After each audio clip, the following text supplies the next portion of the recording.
Hello students, welcome to the IMB education. आज की इस वीडियो में हम कर रहे हैं क्लास 12th बायोलॉजी का चैप्टर 13 ऑर्गेनिज्म एंड पॉपुलेशन के मल्टीपल चॉइस क्वेश्चन। और ये हम कर रहे हैं NCERT एग्जाम्पलर बुक से। बहुत ही इंटरेस्टिंग से क्वेश्चन है और कुछ क्वेश्चन ऐसे हैं जो NCERT से बाहर से भी हैं। इस चैप्टर के अंदर टोटल जो है वो 20 क्वेश्चन है। तो आप इस वीडियो को कंप्लीट देखना और लास्ट में हमें ये बताना कि 20 में से आपके कितने क्वेश्चन जो वो करेक्ट होते हैं कमेंट बॉक्स में। तो चलिए स्टार्ट करते हैं सबसे पहले क्वेश्चन से। तो फर्स्ट क्वेश्चन है हमारा, ओटेकोलॉजी इज द, ओटेकोलॉजी जो होता है वो क्या होता है। ओके, ऑप्शन ए दिया गया है relation of heterogeneous population to its environment. Option B दिया गया है relation of an individual to its environment. Option C दिया गया है relation of a community to its environment. And option D दिया गया है relation of a biome to its environment. वैसे ओटिकोलॉजी लॉजी आता है तो बायोलॉजी वाले बच्चे कहते हैं कि यहाँ पे इसका मतलब होता है स्टडी। आप बिल्कुल करेक्ट हो। यहाँ पे होता है ecological study of a particular species, यानी कोई पर्टिकुलर स्पीसीज है उसको अगर हम इकोलॉजिकल स्टडी करते हैं उसको बोलते हैं। तो यहाँ पे अगर हम स्पीसीज को स्टडी कर रहे हैं तो वहाँ पे हम इंडिविजुअल काउंट करते हैं। तो यहाँ पे इसका करेक्ट आंसर आएगा option B, relation of an individual to its environment. तो इसीलिए इसका करेक्ट ऑप्शन आ जाएगा ऑप्शन बी। ओके, नेक्स्ट हमारा सेकंड क्वेश्चन है। सेकंड क्वेश्चन भी काफी इंटरेस्टिंग है। Ecotone is, what is ecotone पूछा है। ऑप्शन ए दिया गया है a polluted area. Option B दिया गया है the bottom of a lake. Option C दिया गया है the zone of transition between two communities. And option D दिया गया है a zone of developing community. यहाँ पे पूछा गया व्हाट इज इकोटोन। ओके, तो इकोटोन क्या होता है, a zone of transition between two community. Two community का जो ट्रांजिशन जोन होता है उसको बोलते हैं हम इकोटोन। ओके, नेक्स्ट हमारा थर्ड क्वेश्चन है biosphere is, now what is biosphere पूछा गया है। ऑप्शन ए दिया गया है a component in the ecosystem. Option B दिया गया है composed of the plants present in the soil. Option C दिया गया life in the outer space. And option D दिया गया है composed of all living organism present on earth which interact with the physical environment. तो ये इसका answer तो सभी बच्चों को पता होगा। Now what is biosphere the composed of all living organism present on earth which interact with the physical environment. तो करेक्ट आंसर आ जाएगा ऑप्शन डी। ओके, नेक्स्ट हमारा फोर्थ क्वेश्चन है ecological niche is, now what is ecological niche. Option A दिया गया है the surface area of the ocean. Option B दिया गया an ecologically adapted zone. Option C दिया गया the physical position and functional role of a species within the community. And option D दिया गया formed of all plants and animals living at the bottom of a lake. तो यहाँ पे हमें ये पूछा गया व्हाट इज इकोलॉजिकल नीचे। तो आपको ये भी बता दें कि ये जो है वो प्योर NCERT है, अभी NCERT में ऐड कर चुका है नए NCERT में। तो इसका मतलब क्या होता है, the physical position and functional role of a species within the community, उसी को बोलते हैं क्या, इकोलॉजिकल नीचे। आगे बढ़ने से पहले अगर आपको फिजिक्स केमिस्ट्री बायोलॉजी की जो है वो NCERT एग्जाम्पलर डाउनलोड करनी है तो आप हमारा टेलीग्राम चैनल जो है वो ज्वाइन कर सकते हैं। अगर आपको बायोलॉजी के नोट्स परचेज करने तो उसका भी नीचे डिस्क्रिप्शन में लिंक दिया हुआ है। तो चलिए अब नेक्स्ट देखते हैं fifth question. According to Allen's rule the mammals from colder climates have. Okay, Allen's rule बताना कि हमें क्या होता है। ऑप्शन ए दिया गया है shorter ear and longer limbs. Option B दिया गया longer ear and shorter limbs. Option C दिया गया longer ear and longer limbs. And option D दिया गया shorter ear and shorter limbs.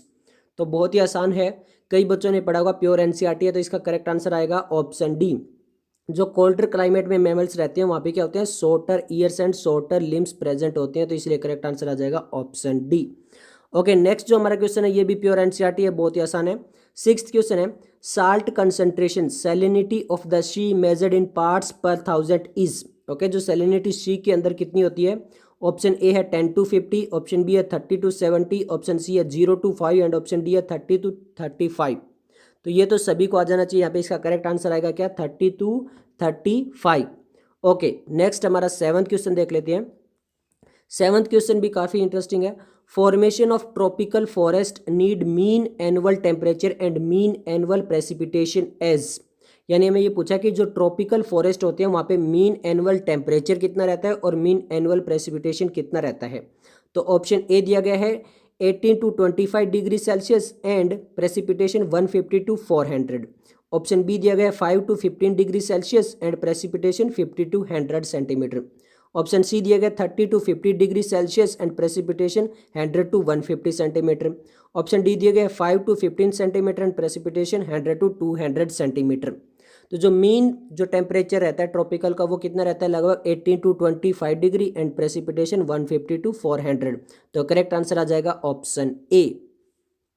Okay, next हमारा 8th क्वेश्चन है, which of the following forest plant control the light condition at the ground. अब यहाँ पे पूछा कि अगर फॉरेस्ट के अंदर कौन से प्लांट जो है वो कंट्रोल करते हैं लाइट को कि ग्राउंड पे कितनी लाइट जाएगी। तो ऑप्शन ए है लेनस एंड क्लाइंबर्स, ऑप्शन बी है शर्ब्स, ऑप्शन सी है टाल ट्रीज एंड ऑप्शन डी है हर्ब्स। तो यहाँ पे सभी को इसका आंसर पता होगा, तो इसका करेक्ट आंसर आएगा option C tall trees. Tall trees यहाँ पे डिसाइड करते हैं। ओके, नेक्स्ट हमारा 9th क्वेश्चन है, What will happen to a well-growing herbaceous plant in the forest if it is transplanted outside the forest in a park? ये कह रहे हैं कि एक हर्बेशियस प्लांट है जो पहले फॉरेस्ट के अंदर था, बट हम जो है अब उसको ट्रांसप्लांट कर रहे हैं कहाँ पे, पार्क के अंदर। एक पार्क जो उसके अंदर ट्रांसप्लांट कर रहे हैं, तो वहाँ पे क्या चेंज आएगा। ऑप्शन ए है it will grow normally, option B है it will grow well because it is planted in the same locality, option C है it may not survive because of change in its micro climate and option D है it grows very well because the plant get more sunlight. तो यहाँ पे इसका correct answer जो आएगा वो क्या आएगा, अगर हम कहीं से जो हर्बेशियस प्लांट होता है उसको अगर हम फॉरेस्ट से निकालकर पार्क में लगाते हैं तो it may not survive because of change in its micro climate, कि हो सकता है कि वो प्लांट जो वो ज़्यादा ग्रो ना करे क्योंकि उसका जो माइक्रो क्लाइमेट था जैसा उसको फॉरेस्ट में मिल रहा था वैसा उसको यहाँ पर नहीं मिलेगा। जो नेक्स्ट हमारा 10th क्वेश्चन है, काफ़ी इंटरेस्टिंग क्वेश्चन है।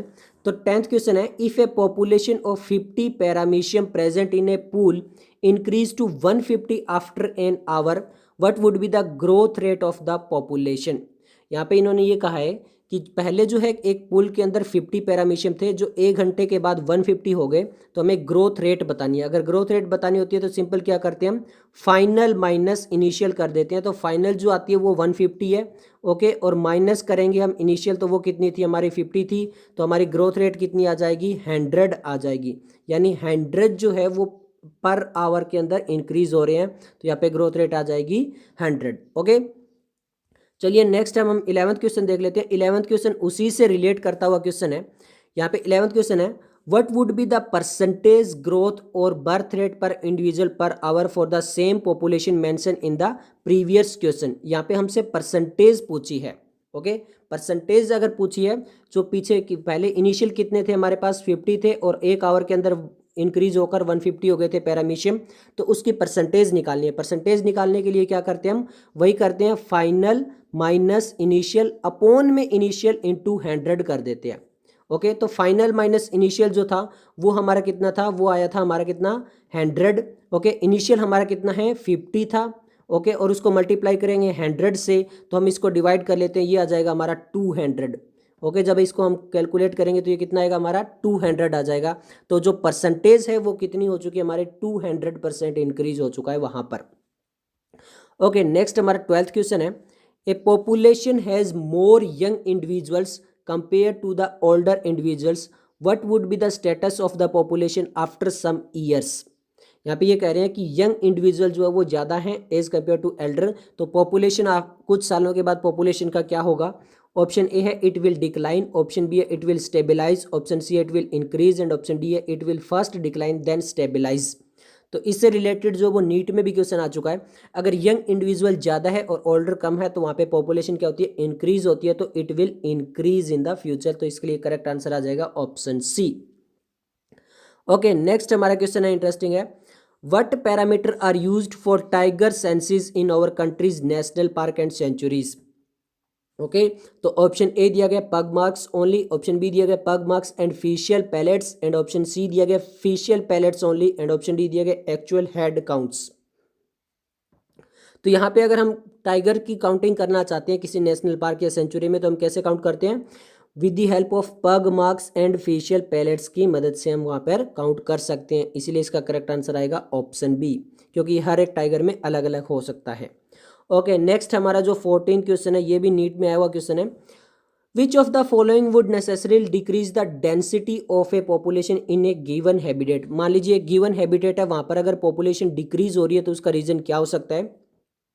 Option A natality is greater than mortality, option B है immigration is greater than emigration, and option C है mortality and emigration, and option D है नेटेलिटी एंड इमिग्रेशन। तो यहाँ पे आप ये याद रखिए कि यहाँ पे पॉपुलेशन जो है वो डिक्रीज हो रही है। डिक्रीज अगर डेथ रेट ज़्यादा है और एमिग्रेशन ज़्यादा यानी एग्जिट ज़्यादा कर रहे हैं तो यहाँ पे इसी वजह से पॉपुलेशन डिक्रीज होगी। तो करेक्ट आंसर आएगा ऑप्शन सी। ओके, नेक्स्ट जो हमारा क्वेश्चन है वो काफ़ी इंटरेस्टिंग क्वेश्चन है। ऐसा क्वेश्चन आ भी सकता है क्योंकि मुझे बहुत इंटरेस्टिंग क्वेश्चन लगा ये। A protozoan reproduce by binary fission, what will be the number of protozoan in its population after 6 generation. यानी एक प्रोटोजोआ दिया है जो बाइनरी फिजन से डिवाइड करता है, तो इन्होंने पूछा है कि प्रोटोजोन के नंबर कितने हो जाएंगे आफ्टर 6 जनरेशन, वहाँ पे जो है वो प्रोटोजोन के नंबर कितने हो जाएंगे।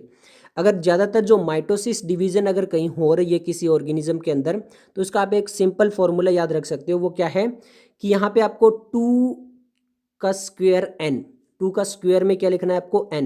Now what is the n, n यहाँ पे है जनरेशन। ओके, वहाँ पे कितने नंबर इंक्रीज हो जाते हैं उसको जनरेशन जो है वो उसके स्क्वायर में लगा दीजिए, उसके पावर में लगा दीजिए, सॉरी।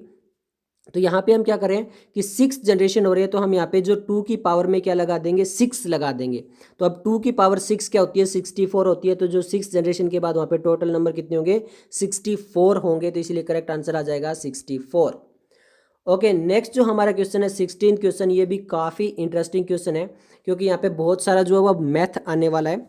तो यहाँ पे 16 क्वेश्चन में है, इन 2005 for each of the 14 million in people present in a country, 0.028 were born and 0.008 died during the year. Using exponential equation, the number of the people present in 2015 is predicted as, okay, 25 million, 17 million, 20 million या फिर 18 million।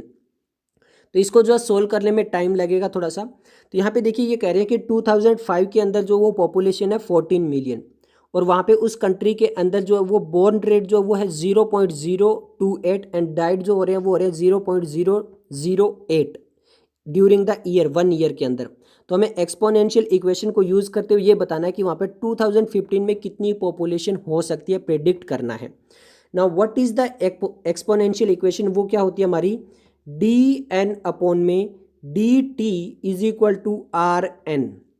Okay, यानी change in population upon में change in time, R जो intrinsic rate और यहाँ पे N जो होती है वो पॉपुलेशन होती है।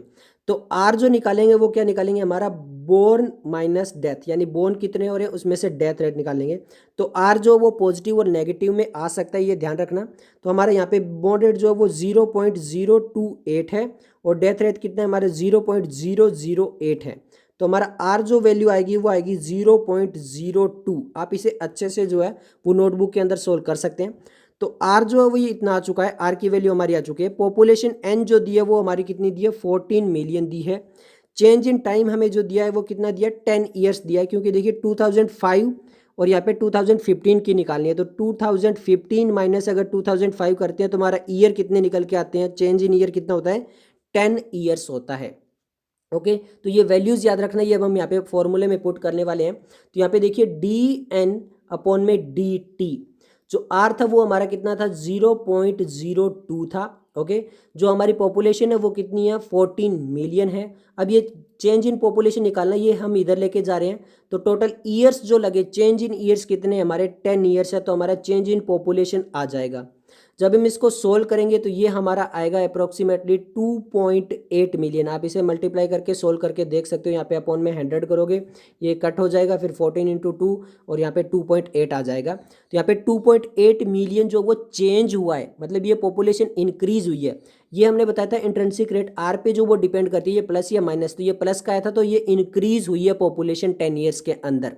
ओके, तो पहले जो पॉपुलेशन थी वो 14 मिलियन थी, उसमें ऐड कर देंगे 2.8 मिलियन, क्योंकि ये जो वो इंक्रीज हो जाएगी 10 ईयर्स के अंदर। तो हमारी पॉपुलेशन आएगी 16.8, यानी अप्रॉक्सीमेटली जो आ रही है वो कितनी आ रही है, 17 मिलियन आ रही है। तो करेक्ट आंसर आ जाएगा ऑप्शन बी। ओके, आप इसे अच्छे से पॉज करके दोबारा देख सकते हो वीडियो को, आपको अगर समझ में एक बार में नहीं आया। 17 क्वेश्चन देख लेते हैं। Amensalism in an association between two species where. अब ये याद रखना कि ये क्वेश्चन जो वो नीट में आ चुका है। नीट में क्वेश्चन आया था, वो भी बताएंगे कैसा आया था। तो यहाँ पे फर्स्ट ऑप्शन दिया है, एमेंसेलिज्म के बारे में पूछा है। One species is harmed and other is benefited, option B है one species is harmed and other is unaffected, option C है one species is benefited and other is unaffected, and option D है both the species are harmed. तो अब बता देते हैं ये question कैसा आया था। ये क्वेश्चन आया था कि जो हमारी एंटीबायोटिक्स होती है, ओके, एंटीबायोटिक्स जितनी भी होती है उसके अंदर हम क्या यूज़ करते हैं, उसके अंदर जो पॉपुलेशन इंटरेक्शन है वो कौन सा होता है, कॉमन सेलिज्म, एमेंसेलिज्म, कंपटीशन, ऐसे करके क्वेश्चन आया था। तो यहाँ पे आपको एमेंसेलिज्म में क्या होता है, एमेंसेलिज्म में होता है क्या, one species is harmed, okay, and other is unaffected. एक स्पीसीज जो होती है उसको हार्म्ड होता है, अदर जो होती है वो अनअफेक्टेड होती है। यानी अगर बैक्टीरिया जो है वो आपको क्या होता है, उसको हार्म्ड होता है अगर हम एंटीबायोटिक लेते हैं, और जो ह्यूमन बॉडी है वहाँ पर अनअफेक्टेड रहता है, वहाँ पे कोई भी हार्म नहीं होता है। तो यहाँ पे जो एंटीबायोटिक्स होती है वहाँ पे क्या यूज होता है, एमेंसेलिज्म होता है, ऐसा नीट में क्वेश्चन आ चुका है। ओके, नेक्स्ट हमारा 18th क्वेश्चन है, ये तो सभी को आ जाना चाहिए। लाइकन्स आर एसोसिएशन ऑफ, ये तो काफी टाइम आता है कि लाइकन जो होता है वहाँ पे क्या क्या होते हैं। ऑप्शन ए है bacteria and fungus, option B है algae and bacteria, option C है fungus and algae, and option D है फंगस एंड वायरस। तो ये तो बहुत सा आसान है, बायोलॉजिकल क्लासिफिकेशन में भी आता है। तो लाइकन्स में क्या होती है, फंगस एंड एल्गी जो होती है उनका एसोसिएशन होता है। ओके, नेक्स्ट हमारा 19th क्वेश्चन है, which of the following is a partial root parasite. Partial root parasite इनमें से कौन सा है। ऑप्शन ए है सैंडलवुड, ऑप्शन बी है मिस्टिलोटॉय, ऑप्शन सी है ऑर्गोबेनकी, एंड ऑप्शन डी है गैनोडर्मा। तो यहाँ पे पार्शियल रूट पैरासाइट इनमें से कौन सा होता है, आउट ऑफ एनसीईआरटी हो सकता है ये। तो यहाँ पे इसका करेक्ट आंसर आएगा सैंडलवुड। जो सैंडलवुड होता है वो क्या होता है, पार्शियल रूट पैरासाइट होता है। ओके, नेक्स्ट हमारा लास्ट क्वेश्चन आ चुका है, 20th question, which one of the following organism reproduce sexually only once in its lifetime. केवल एक ही बार अपने टाइम में जो सेक्सुअल रिप्रोडक्शन करता है वो कौन सा हो सकता है। ऑप्शन ए है बनाना, मैंगो, टोमेटो या फिर यूकेलिप्टस। आपको बताना है once in its lifetime के अंदर जो रिप्रोडक्शन करता है। तो यहाँ पे इसका करेक्ट आंसर आएगा बनाना। बनाना केवल एक ही बार रिप्रोडक्शन करता है, उसके बाद डेथ हो जाती है, इसकी डाई हो जाता है ये प्लांट। तो यहाँ पे इसका करेक्ट आंसर आ जाएगा। तो आज की वीडियो के लिए इतना ही। अगर आपको वीडियो पसंद आई तो लाइक कीजिए, दोस्तों के साथ शेयर कीजिए। ऐसी और वीडियोज़ के लिए चैनल को सब्सक्राइब कीजिए। मिलते हैं जल्दी नेक्स्ट वीडियो के साथ, तब तक के लिए धन्यवाद।